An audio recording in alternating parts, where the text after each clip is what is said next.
I'm a journalist. First and foremost, I'm a journalist. Among the places I've worked in is Ukraine. I spent several very cold nights on the streets here as well. I'm very proud of that. So thank you for having me back.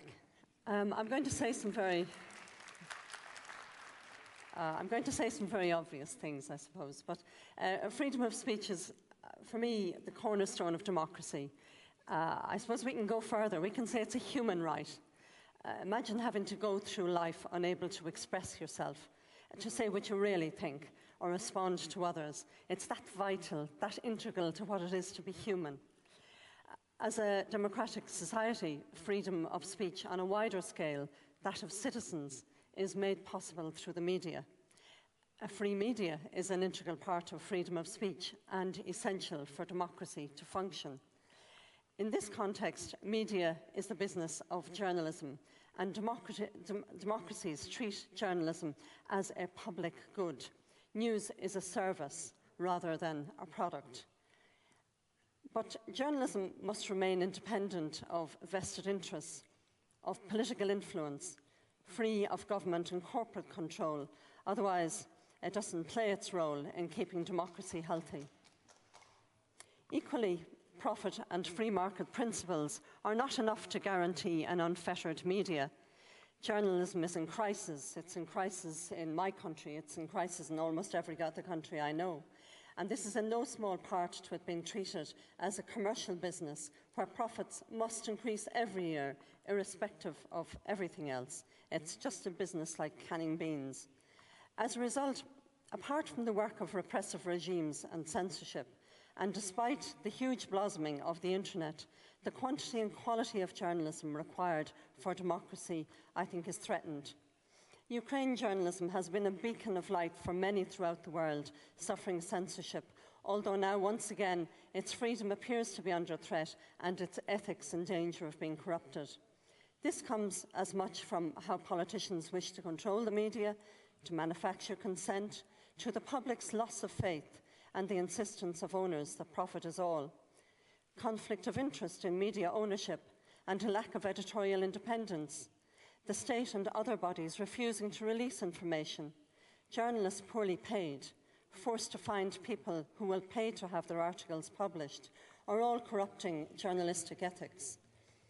A free media and ethical journalism needs, above all, public support, and this can only be achieved if journalists behave ethically and produce quality work across all media and wherever the story takes them. Being a pillar of a strong democracy requires journalists to have personal strength and integrity and the highest possible standards. We are not just covering news, but uncovering news that the powerful perhaps would prefer to keep hidden. Quality journalism requires free access to sources, right to protect your sources, be physically safe, know that your personal and professional integrity is protected by the state, and a journalist needs the training, the tools and support to deliver properly researched news. Journalists must be accountable, of course, and perhaps the best way of ensuring this is from peer review.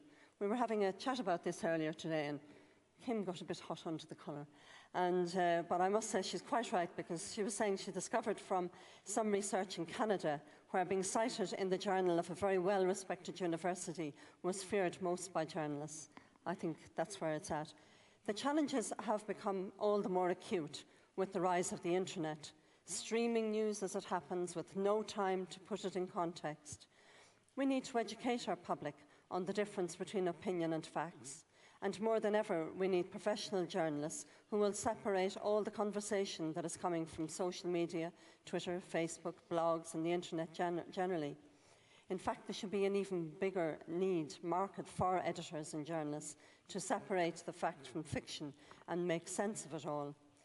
Journalists must build on the fact that the public, through new technology, is getting involved in the business of news, even if much of it is personal and lacks public interest relevance. Some media are already doing this. The Guardian, based in London, enlisted volunteers to review the hundreds of thousands of documents on MPs' expenses that transfixed Britain and a lot of Europe last year.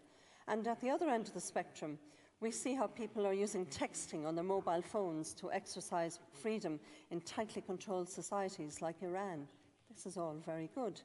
New media should help turn passive audiences into communities that engage, appreciate, and will fight to keep freedom of speech and the freedom to disseminate it.